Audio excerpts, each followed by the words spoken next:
The moment this quiet palace arrangement started coming into focus, the reaction was immediate. Not because it was loud, not because there was some explosive public scene, but because of what it seemed to reveal behind the walls. On the surface, it looked like one of those internal royal adjustments the public is never really supposed to notice. The kind of move that gets described as practical, private, even harmless. But what makes this so revealing is that it did not feel harmless at all.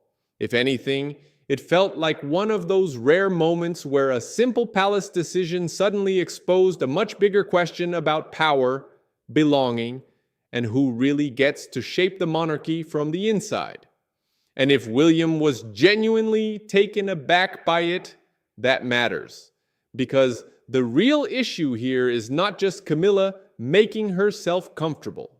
The real issue is what it means when comfort starts looking like influence, and influence starts looking permanent.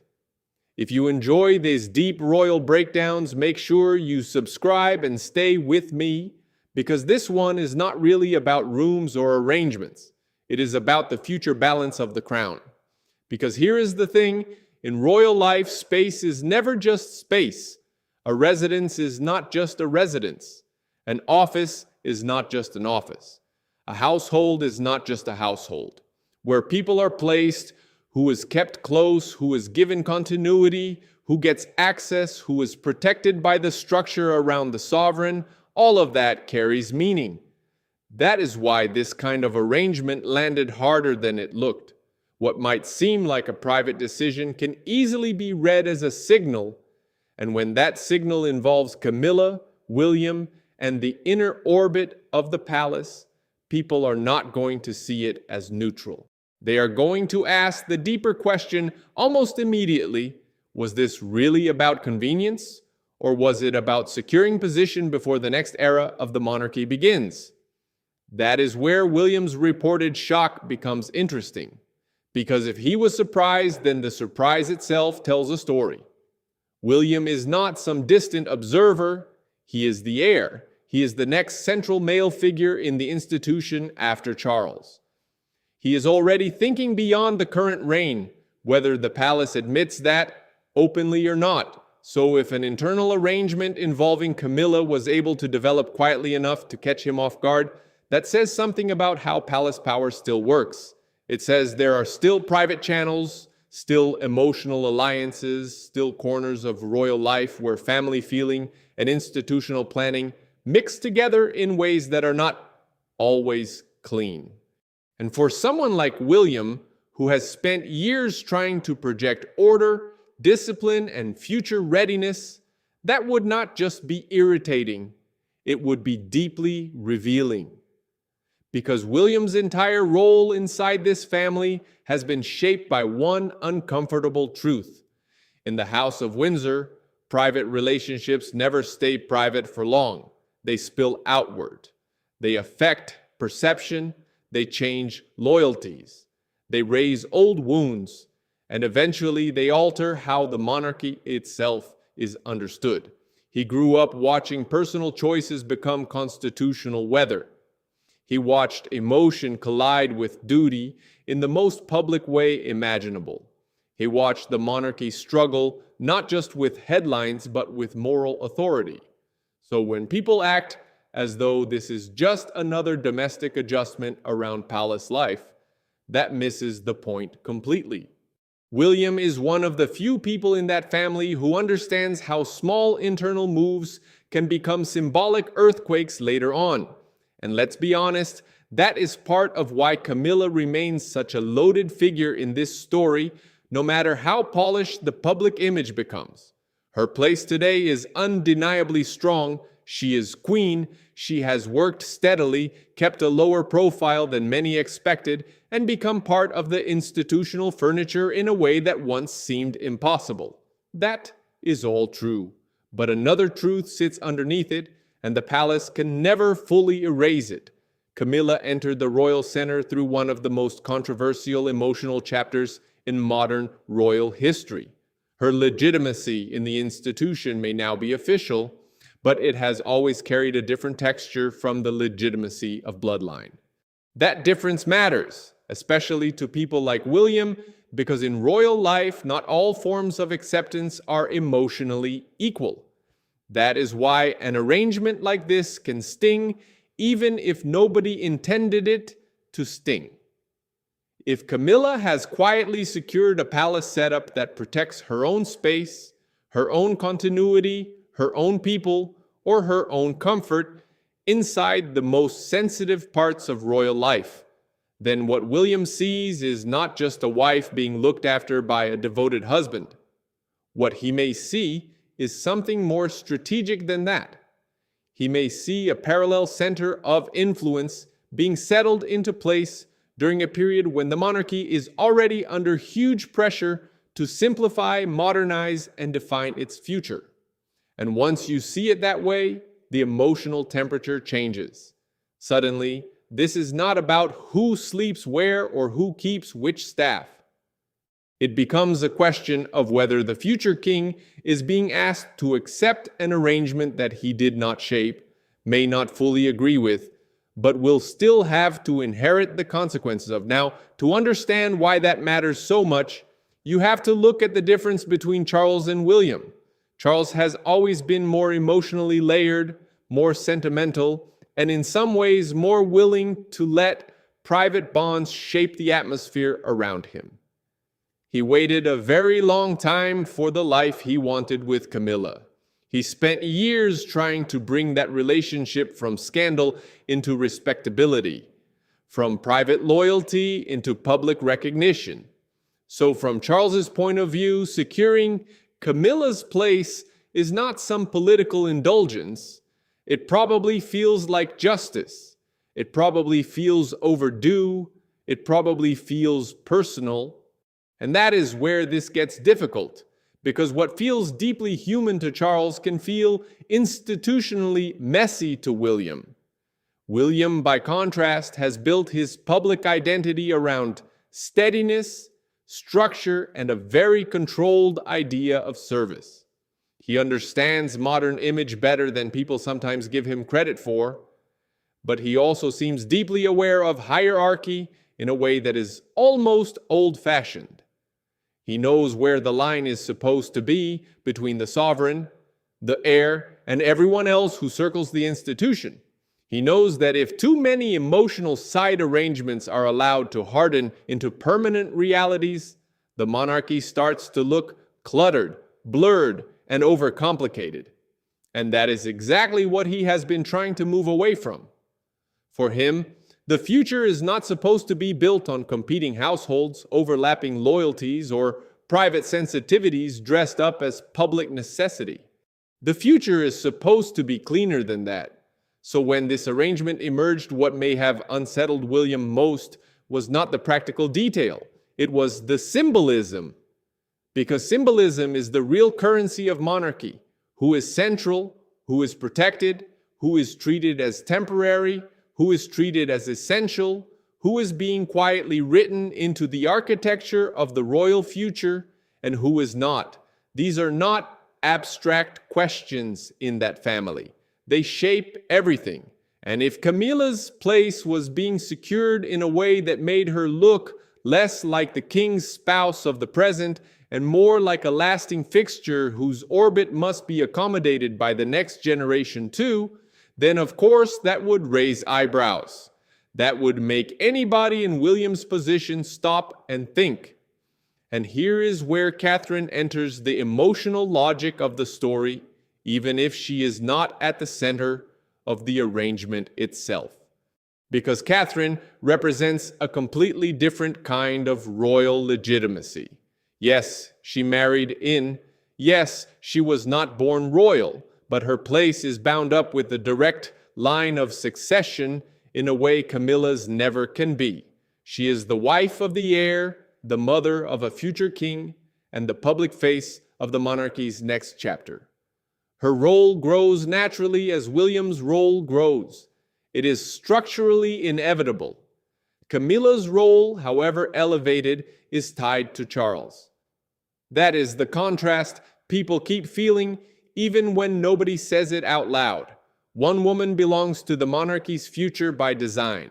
The other belongs to its present through marriage and personal history. That difference is exactly why these arrangements become so sensitive. Because once a marriage in figure starts looking institutionally entrenched beyond the reign that gave her that status, people begin to wonder where the boundary is. That is not cruelty. That is not even necessarily anti-Camilla feeling. It is simply the logic of monarchy. Bloodline may no longer be the whole story, but it is still the spine of the system. The heir is not just another senior royal. The heir is the bridge to the next version of the crown. So if William saw a palace arrangement that appeared to strengthen Camilla's independent standing at the heart of royal life, he may have read it as more than a domestic courtesy. He may have read it as a blurring of where emotional loyalty ends and constitutional centrality begins. And let's not pretend William's personal history is irrelevant here. He is not reacting to Camilla in a vacuum. He is reacting as Diana's son, as the boy who watched the emotional cost of that triangle reshape his family forever, and as the man who now has to protect the stability of the institution that survived it. That does not mean every tension is about old pain, but it does mean old pain changes how new signals are processed. When someone from that history appears to be securing extra permanence within the palace system, William is not likely to see it with detached neutrality. He is likely to feel the emotional undertow immediately, even if he says all the right things publicly. That is what made this arrangement feel bigger than a simple logistical choice. It touched memory, not just protocol. That is also why the atmosphere around it shifted so quickly in the minds of royal watchers. Because in this family, almost nothing stays small for long. A staff decision becomes a loyalty story. A residence question becomes a hierarchy story. A private convenience becomes a public signal. And once the word secret arrangement starts circulating around a figure like Camilla, the damage is not always in the detail. Sometimes it is in the tone. It creates the impression that something was being settled quietly, perhaps deliberately away from wider scrutiny. Whether that impression is fully fair or not almost becomes secondary. The perception itself does the work. It creates tension. It makes people ask who knew, who did not, and why the future king was not fully aligned from the start. And if that is true, then the deeper issue becomes Charles, because Charles sits at the center of this entire emotional puzzle. He is king, yes, but he is also husband. He is sovereign, but he is also a man in later life who finally has the partner he always wanted publicly by his side. He may genuinely believe that protecting Camilla's dignity and comfort is not only reasonable, but necessary. He may see it as part of the moral repair of his own life story. But that is precisely where monarchy becomes so difficult, because the king does not get to treat his emotional repairs as institutionally invisible. Every personal choice made at that level leaves an imprint on the structure around him. If Charles backed or allowed this arrangement, he may have seen kindness. William may have seen complication. That contrast between father and son matters more than people realize. Charles often seems to govern the emotional climate of his world through accommodation. William seems more likely to govern through definition. Charles makes space. William draws lines. Charles values long loyalties. William values institutional clarity. Neither approach is automatically wrong, but they do not always sit comfortably together. And when they collide over someone as symbolically loaded as Camilla, the collision does not need to be explosive to be serious. Sometimes a quiet disagreement says more than a public argument ever could. Here is the thing that really gives this story weight. It points to a possible struggle over what the palace should feel like in the years ahead. Should it remain a place shaped by layered personal histories, old friendships, and carefully protected domestic arrangements? Or should it become more tightly organized around the direct line of succession, future-facing priorities, and a reduced emotional footprint? That is not just a question about personalities, that is a question about the monarchy's style of survival. William's entire public image suggests he wants a leaner and more disciplined institution, not colder exactly, but more legible, less cluttered by side dramas, less vulnerable to the kind of blurred power structures that create gossip and distrust. And that is why this arrangement, however modest it may sound on paper, can be interpreted as a challenge to that future. Not necessarily an intentional challenge, not some dramatic palace coup, but a subtle reminder that while Charles reigns, Charles's priorities still shape the environment, and those priorities do not always line up perfectly with William's vision of what comes next. That is where this gets very interesting. Because if William was stunned, the sting may not have come from feeling personally disrespected so much as from realizing how much of the current palace culture is still being arranged by emotional loyalties he cannot fully control. Some people will say this is unfair on Camilla, and to a point, that is true. She has spent years trying not to overplay her hand. She has worked carefully, spoken carefully, and seemed to understand that her acceptance depended on restraint. From her point of view, securing a stable arrangement around her own role may not look like ambition at all. It may look like self-protection. It may look like practical planning in a household that is under strain, under scrutiny, and dealing with constant transition. After all, nobody enters that family at the center of controversy and survives without learning how precarious royal favor can be. So yes, there is a version of this story in which Camilla is not a schemer, but a realist. But even if that is the case, realism inside a monarchy is never neutral. A protective move can still become a political one by implication. A practical solution can still send a symbolic message. And that message, fairly or unfairly, may have been that Camilla's place is not just secure for now, but embedded deeply enough that the next generation will have to work around it rather than simply inherit a clean slate. That is the kind of thing William would notice immediately. He is too aware of optics not to. He knows the monarchy is judged not just by its big ceremonies, but by its invisible choreography. And when the choreography starts suggesting that one era is quietly preparing to leave complicated furniture in the room for the next, frustration is almost inevitable. There is also a human layer here that should not be ignored. William is not only protecting the institution, he is protecting his own family within it. He has Catherine, he has children, he has a future household to think about, a future reign to imagine, and a future public role for his wife that is already enormous. Any arrangement that complicates the emotional center of palace life now may feel like something that could create awkwardness later. Not disaster, not open war, but awkwardness, overlap, competing expectations, and the kind of unspoken tension that drains trust over time. That is what made this land harder than it looked. It raised the possibility that the next chapter might arrive already carrying unresolved emotional architecture from the current one.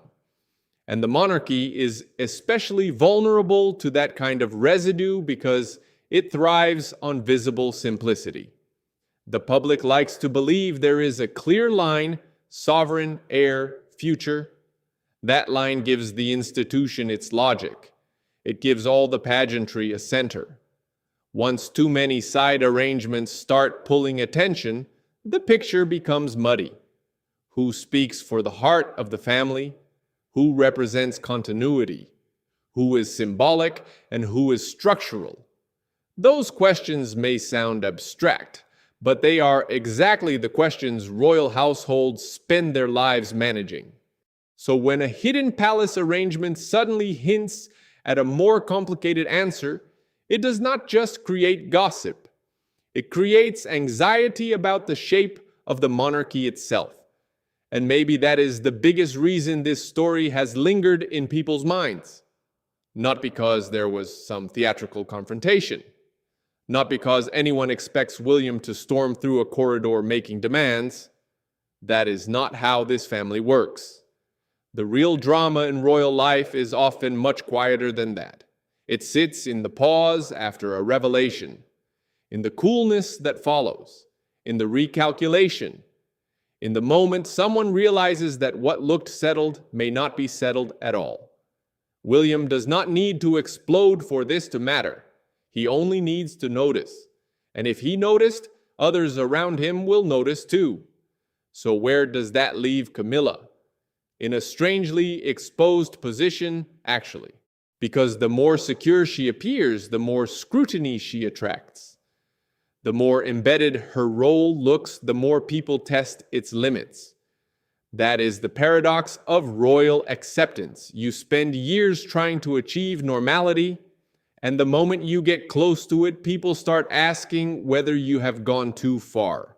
Camilla has always occupied that uneasy space between personal loyalty and public sensitivity.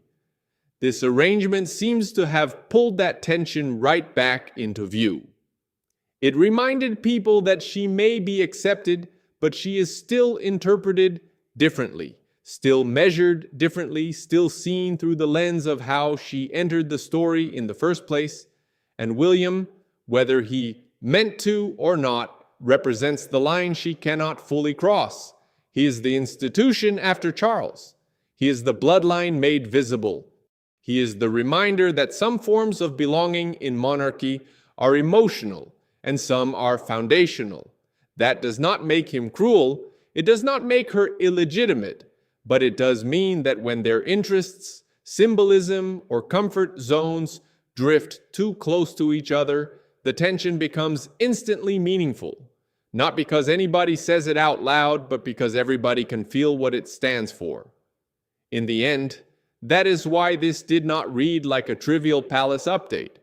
It read like a glimpse into the uneasy handover between one royal era and the next. A quiet arrangement revealed something larger, that Charles's monarchy is still shaped by the emotional loyalties of his own long journey, while William's coming monarchy appears likely to demand sharper lines, clearer hierarchy, and less tolerance for blurred centers of influence. The issue may go quiet. The palace may smooth it over. Everyone may continue smiling in public, but that does not mean the meaning disappears. Sometimes the most important royal tensions are the ones nobody formally announces. And that is what makes this so hard to ignore. Not the arrangement itself, but what it exposed. A question about who belongs where. A question about how far marriage and access can extend. A question about whether private devotion should ever be allowed to harden into institutional expectation. And above all, a question about what kind of monarchy William wants to inherit when the time comes. Because once that question has been raised, it does not just vanish again. So now I want to hear from you. Do you think this was simply a private, practical arrangement that people are reading too deeply into? Or do you think William's reported reaction makes sense because the move revealed a much bigger struggle over influence, hierarchy, and the future shape of the royal family?